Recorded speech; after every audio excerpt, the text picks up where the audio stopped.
Hi guys, I'm Millabout, and today I'm going to be doing a Jellycat haul of all the Jellycats I own and have here at uni.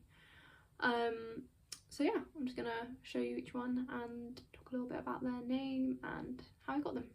So, my first Jellycat is this little goober. She's very cute and you can remove her from her bed.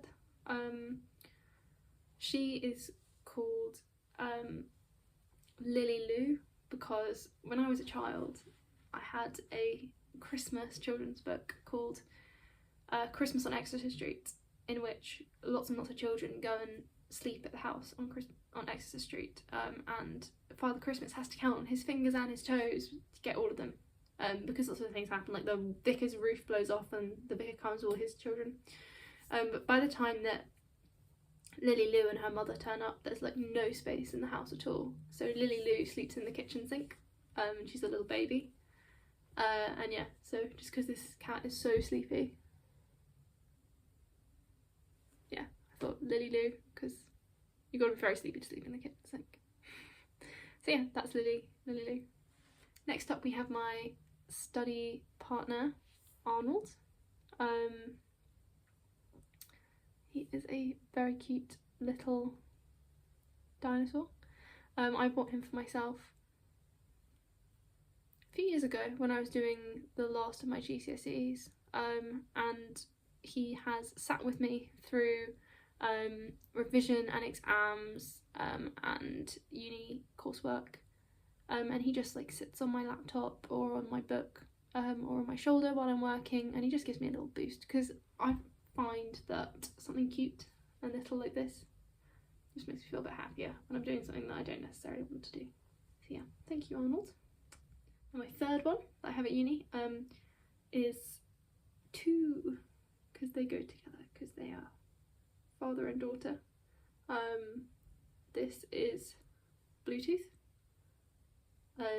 sort of like after the Viking, because he's a mammoth, I think. It's kind of unclear whether he's a mammoth or an elephant, but considering that he's like furry, I feel like he's probably a mammoth, but I don't know. And then this one is called Mammoth. Yeah, and she's his daughter, and so they always have to be together because you can't separate them, that would be so sad. So yeah, that's Bluetooth and Mammoth. I don't actually remember when I got them, would have been quite a few years ago. I've been collecting Jellycats since I was about 5 years old, so I have tons, but I only brought a few to uni because I didn't want to overrun my bedroom. So yeah, it was Bluetooth and Mammoth. Next up we have a couple of bunnies. This is Volcano, this is Cinnamon. I have a third bunny in this like texture. You can see it's not like the normal Jellycat texture, it's got like two colours in the fur. I have a third one who's called Segan, who was the first one of this texture that I bought, and she was named after a character in a book series that I read, and I can't remember what they. I always called them the Pegasus books, but I think it was more like Pegasus and the Olympians or something, and it's about a girl called Emily who's the flame of Olympus. And yeah, and there was a character in that called Segan who had like marble mottled skin.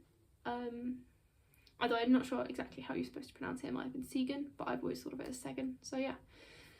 And then I got Cinnamon and Volcano to complete that set. And Segan is at my parents' house, and these two came with me.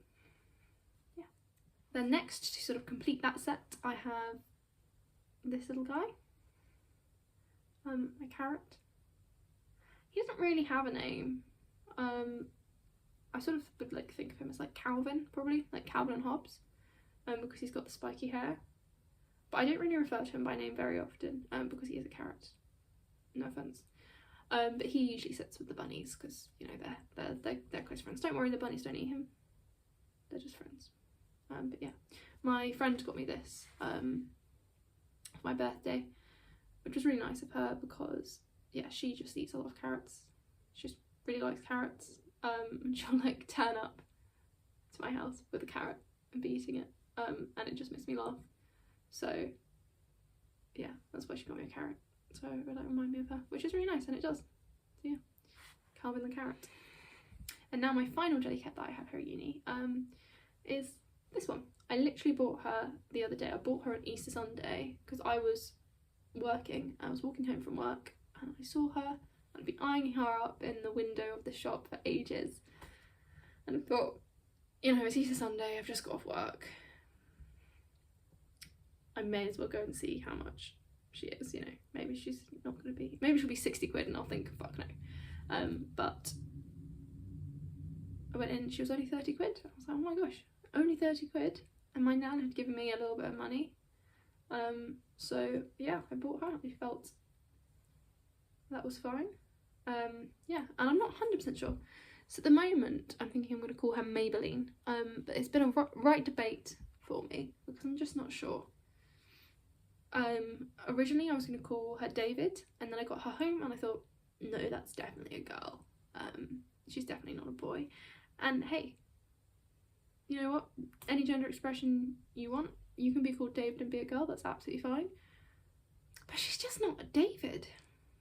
I feel like she just isn't. And then I thought, maybe it's just because it's too masculine. Maybe Davida. But she's really not a Davida either. So I'm just not sure. So yeah, probably Maybelline. But if you have any ideas and you're like, oh my gosh, that cow should definitely be called this, just pop them in the comments and yeah, I might change my mind. But once it's stuck, unfortunately. So be quick with that. Anyway, yes, this is my final one at uni, and she's been very much lighting up my life recently. Thanks for watching, and I will see you next week.